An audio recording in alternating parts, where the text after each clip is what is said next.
there she goes. To think how entirely my future happiness is wrapped up in that little parcel. Really, it hardly seems worthwhile. Oh, matrimony!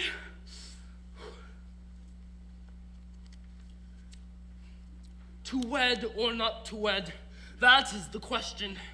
Whether 'tis nobler to dive...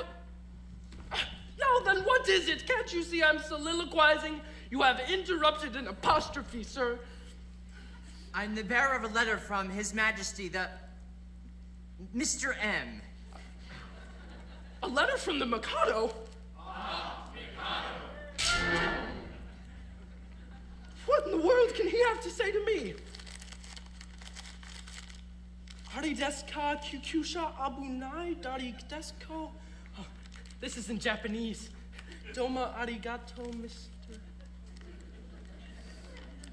And English? Oh, I thought this would come sooner or later.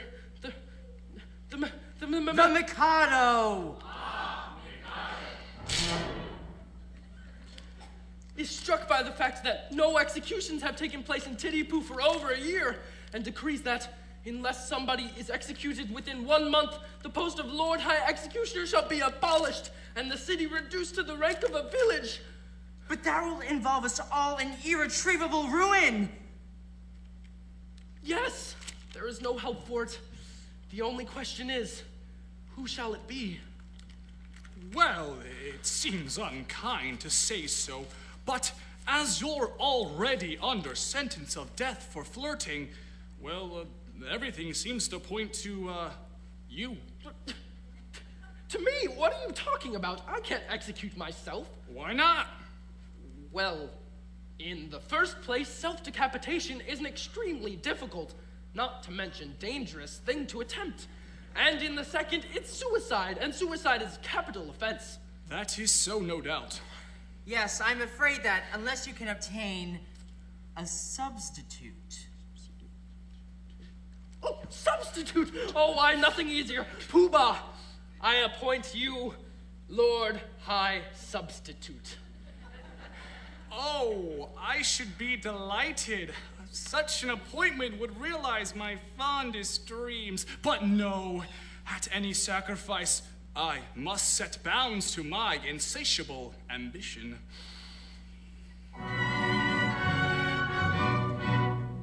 I am so proud if I allowed my family pride to be my guide. I volunteer to quit this sphere instead of you in a minute or two.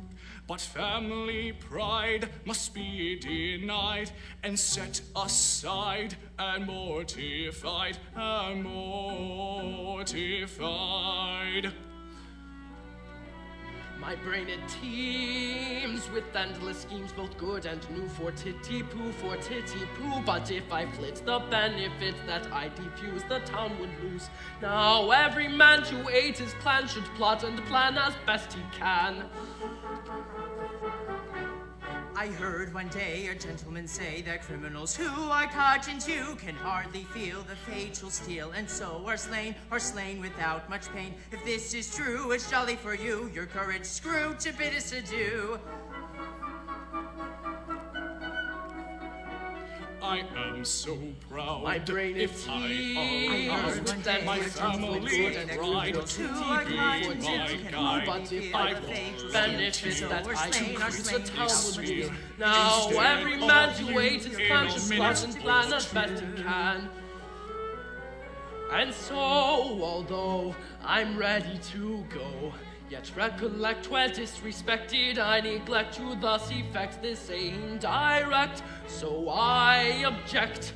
And so, although I wish to go and greatly pine to brightly shine and take the line of a hero fine with grief condign, I must decline. And go and show both friend and foe how much you dare. I'm quite aware it's your affair, yet I declare I take your share, but I don't much care. I must I decline. take your share, but I don't much care. I decline. take your share, but I don't much care. I take your share, but I don't much care.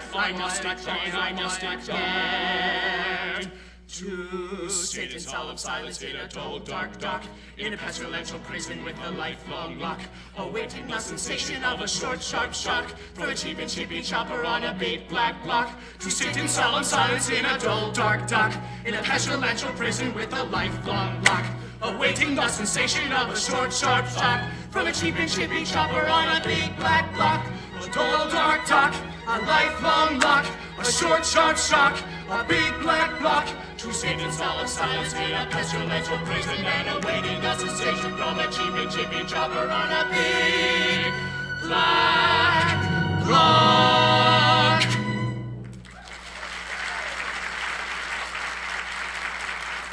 To sit in solemn silence in a dull, dark dock, in a pestilential prison with a lifelong lock, awaiting the sensation of a short, sharp shock from a cheap and chippy chopper on a big black block. To sit in solemn silence in a dull, dark dock, in a pestilential prison with a lifelong lock, awaiting the sensation of a short, sharp shock from a cheap and chippy chopper on a big black block. A dull, dark dock, a lifelong lock, a short, sharp shock, a big black block. To sit in solemn silence in a pestilential prison and awaiting the sensation from a cheap and chippy chopper on a big black block.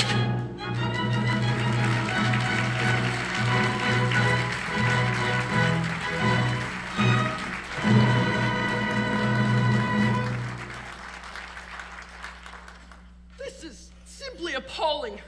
I, who allowed myself to be respited at the last moment simply in order to benefit my native town, am now required to die within a month, and that by a man whom I have loaded with honors.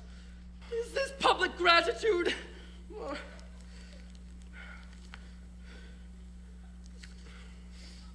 But soft what light through yonder window breaks, for it is the east and... Oh, go away, sir! How dare you? Am I never to be permitted to soliloquize? Oh, go on, don't mind me. For it is the east, and the west building is over there. What are you going to do with that rope?